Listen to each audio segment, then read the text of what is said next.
This is Betty Collins, and we are Inspiring Women, presented by Brady Ware. This is the podcast that advances women towards economic, social, and political achievement. I am here to inspire you to take steps to the next level in your career. Thanks for listening and investing your time in yourself.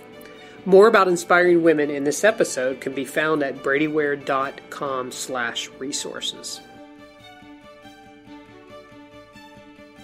Okay, so today we're going to get really, really deep, and I'm going to start with this quote that you'll have to think about several times. So I wrote it from my perspective, but we'll start with the quote. We'll quote and we'll see what you think. Our doubts are traitors and make us lose the good we oft might win by fearing to attempt. By William Shakespeare. So I'm feeling so smart today, right? Because I have this big quote from William Shakespeare. But if Betty Collins was going to write this, it would be, doubts being traitors, ponder on that for a while losing out on what we could be or could have been, too afraid to even attempt. So that's my breakdown of it all, right? I do want to talk about it, though. I don't want to be Debbie Downer today on silencing that self-doubt. That's why we're going to talk about your only competition is you. So we end on something very positive of how you can deal with self-doubt, because it is self-infliction, by the way. But a lot of it, you have to deal with the inner voices that feed it. You know, it's really, you should be your only competitor. And sometimes you have to know what to do with those voices. So we're going to talk about that. You know, self-doubt is fed by the inner voice and, of course, self-inflicted, as I've said. And that means you then are the driver. You're the one that's making it go. And it can be really destructive if you listen. It can have no power over you, though, if you listen when it's correct and shut it down when it's wrong. But it's all an intentional choice and can only be made by you. If there's one struggle that I have had in life, it is probably self-doubt. The continual questioning that ends up paralyzing me which results in me doing nothing or not going forward. So this podcast is personal today, which probably why it took me a while to write it and it was harder to write. Maybe you're like, most people. There's very few people that, by the way, that don't have this, but they fear rejection or they just can't ask. It may come down to you just not feeling like you're enough. Possibly you yourself or as someone you could have been, or maybe you don't deserve the success in most areas of your life. And do you feel like you haven't lived up to your potential yet? Of course, I'm 56. I certainly hope I've lived up to some of my potential. But you get quite often discouraged by what you've accomplished in your life. Fun stuff, but I feel like it's something we all need to face. So what do? The first step is you got to tackle the inner voice that is feeding and fueling your self-doubt. And you're the key to controlling that.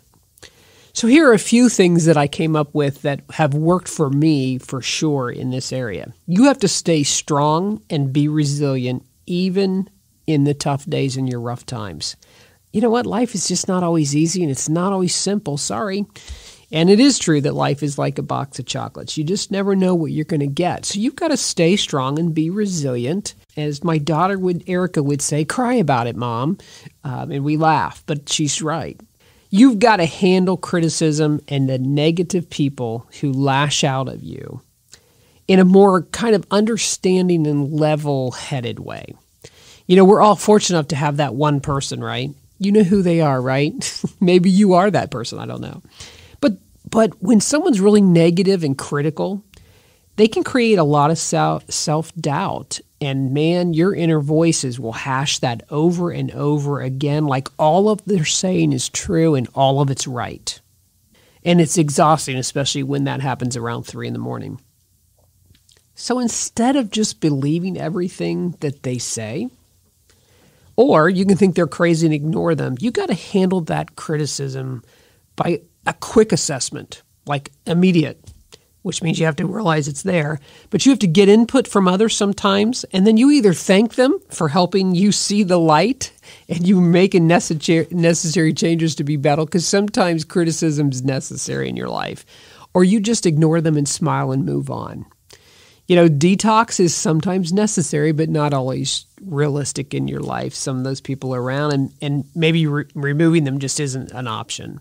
But generally, negative, critical people They also have self-esteem problems of their own, so they lash out at you to feel better. If they are in your life, remove them. And if it's not an option, be ready. And take the wind out of their sail and be ready for the next time, because it will happen again. So here's an example of this. I had a previous partner years ago who really always loved being critical and giving his opinion when not asked. And it was all the time. And there was never anything good, and everyone cringed around him. I realized he was constantly defeating me, and then I would just constantly doubt that I could do what I do. And so one day, I just calmly said to him, "You're done talking to me that way. And your biggest angst is that I'm not a shareholder, but I'm treated like one. And you crave to be respected as a shareholder, and you're not. And you are one. So don't talk to me that way. I'm respected, and you will be doing the same thing with me." I took the wind right out of his sail before he went into his long barrage of criticism. And after that point, he had a different way of talking to me. I did think it through a little bit before I said it, but he got my message pretty quickly. Take the wind out of their sail or get them out of your life. But there are going to be people who are critical, and sometimes, you know what? You need criticized. Sometimes you do need to be told. But don't let it get to you. Don't hash it over at 3 a.m. every time. You have to really stop dragging yourself down by always comparing yourself to other people in their lives. Oh yes, the comparison game, fun times. But generally, you're going to be the loser when all you're doing is comparing yourself. So I guarantee if you were a fly on the wall in someone's house that you're comparing yourself to, you probably would see that they don't have a little perfect Facebook life. Your journeys is yours.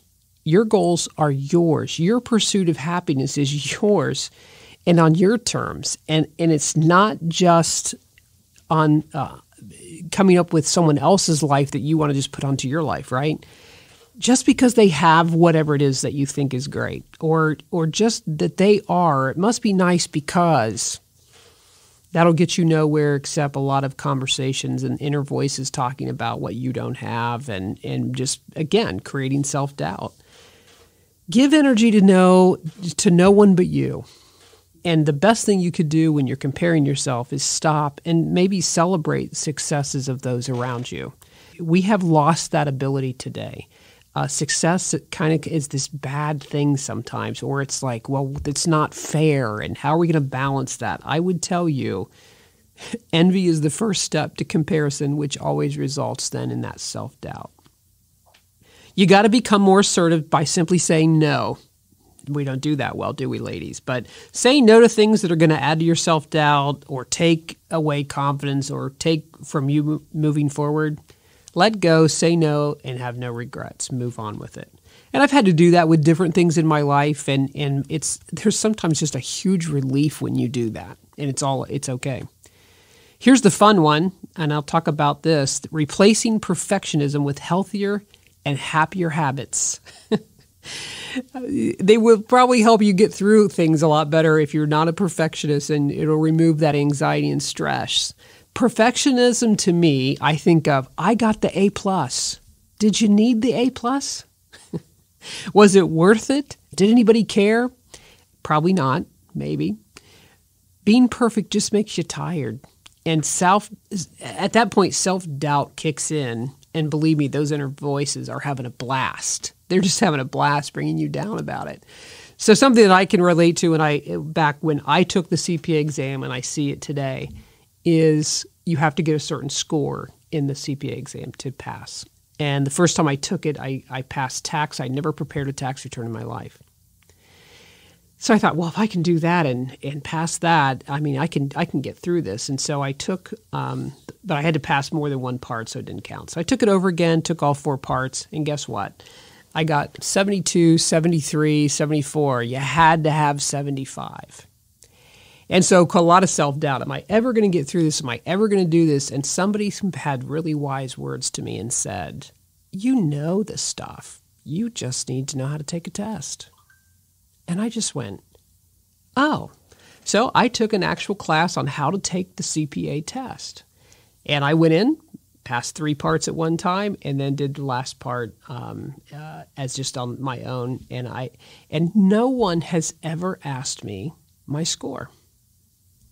No one's ever said, what did you score on your 4 parts of your test? So does it matter that I had the A+ and had a 95 or a 99? It really didn't. The important thing is that I learned, I persevered, I took the test.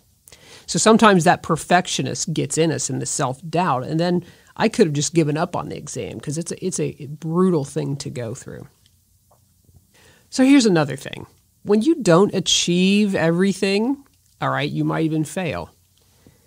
Just handle it in a way that allows you to keep feeling good about the setback. And most importantly, you got to breathe through these times. Failure and setbacks are just part of the journey. It's where you learn. It assists you maybe sometimes with being humble. It helps you help others. It's the best, quote, schooling or education for the next time because it will be there. Everyone has setbacks. So tell your inner voice that, because it's true, and you move on. Here's one. You're going to love it. Talk back to your own inner critic conversations. That's right. I'm telling you to have a 2-way conversation now in your head, right? Talking back is okay because sometimes you got to shut it down.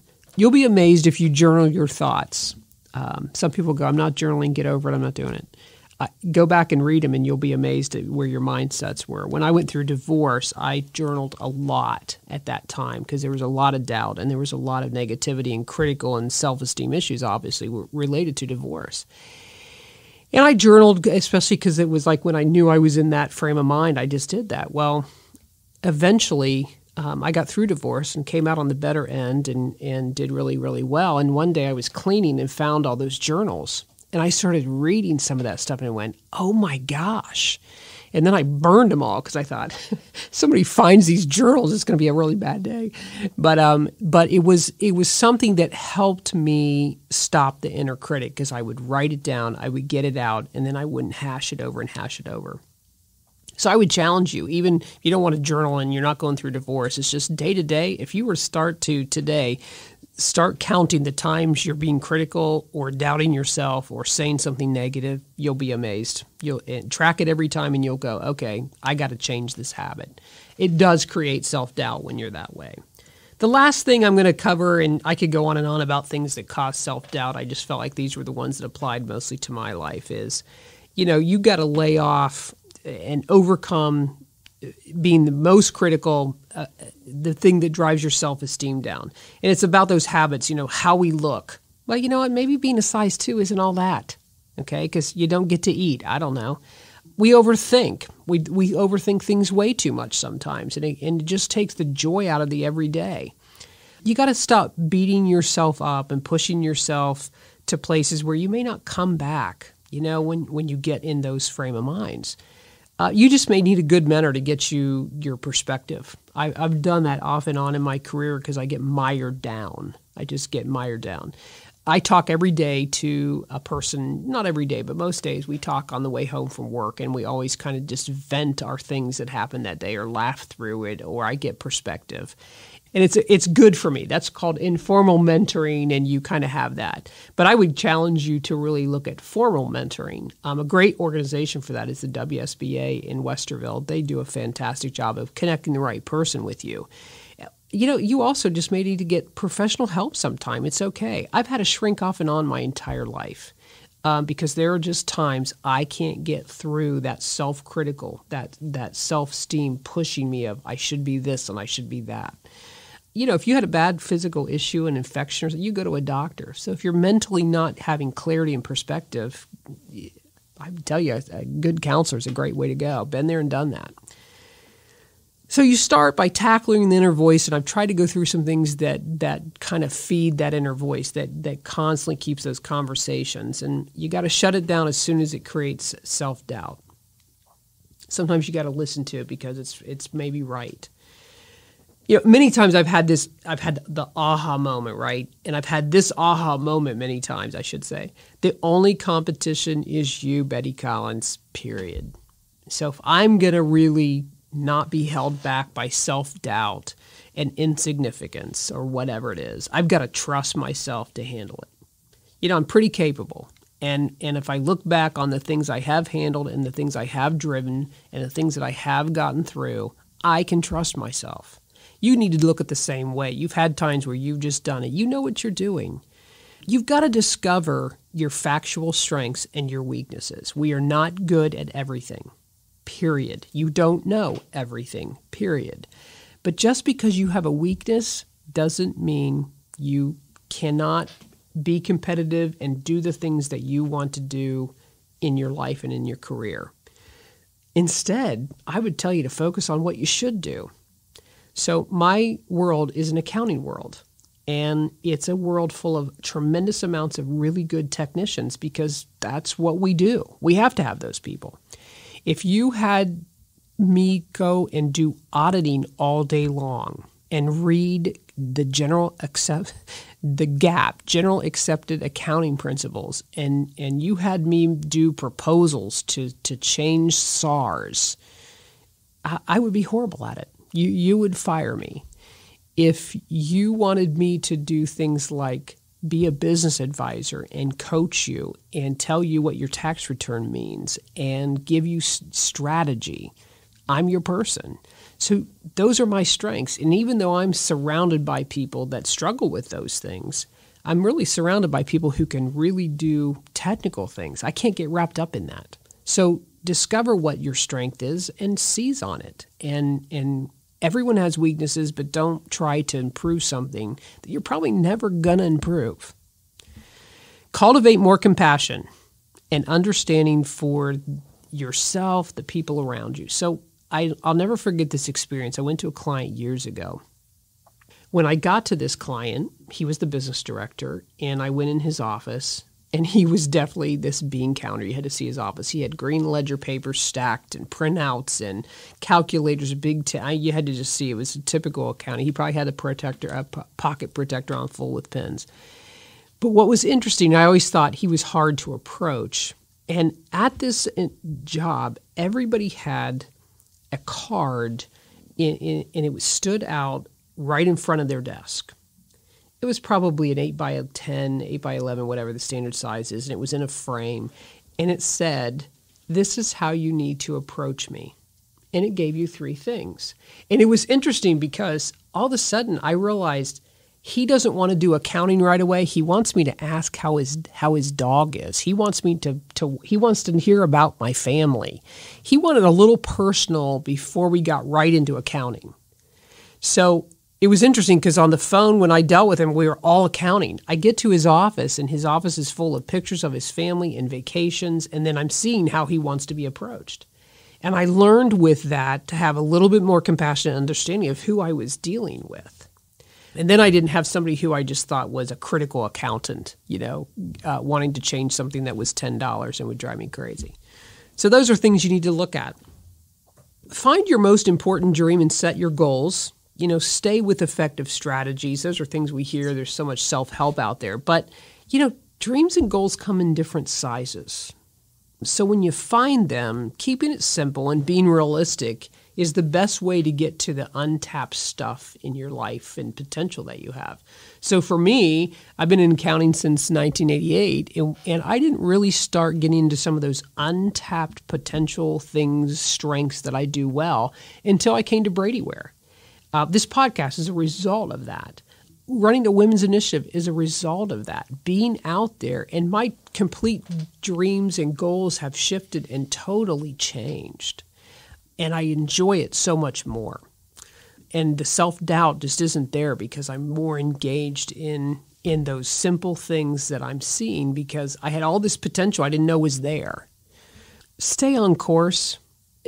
And when you get there and you finally do it, you're at the destination, don't sabotage it. So here's a good example. I lost 19 pounds and 13 inches this year. And today, as of today, right this moment, I'm still down 16 pounds, so I'm within 3, right? And I did it all about 4 months. And when you're in your 50s, you always say, I can't lose weight because, women and we get all the bad stuff and metabolisms and everything. But I did do it during this time, and I've kept it off, and I've learned those habits. But what I generally talk about when someone asks me about weight or I talk about weight, I always talk, though, I'm just not done. I still got 10 pounds to go. I still don't like the way I look. If I could just stop. Instead, stay on course, work towards the goal. And when you get there, celebrate it. Don't sabotage it or talk negatively about it. Another thing we don't do a lot of, or we do way too much of it, is I deserve having and getting more. Good things and great things in my life. That's okay. But sometimes people talk about what they deserve and we kind of laugh, right? We kind of all get tired of that entitlement today. But if you work hard and you play hard, your success should be celebrated. You deserved it and you earned it. It's okay. Think on that versus, well, but everyone else doesn't have this, or it's probably not fair, or I got lucky. Turn your thinking towards that. Again, the only competition that I'm competing with is Betty Collins.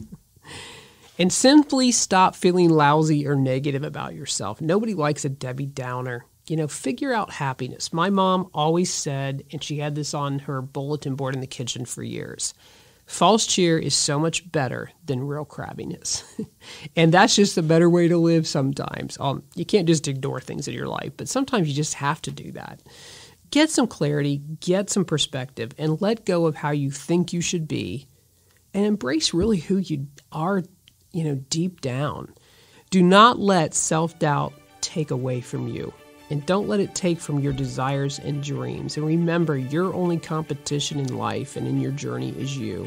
To obtain those desires and those dreams, just you. As your career advancements continue, your financial opportunities will continue to grow. Be prepared. Visit bradyware.com/resources to download a copy of the financial checklist for every stage of your life, everything about the Inspiring Woman's podcast, this episode, and Brady Ware Company accounting services can be found in the podcast show notes.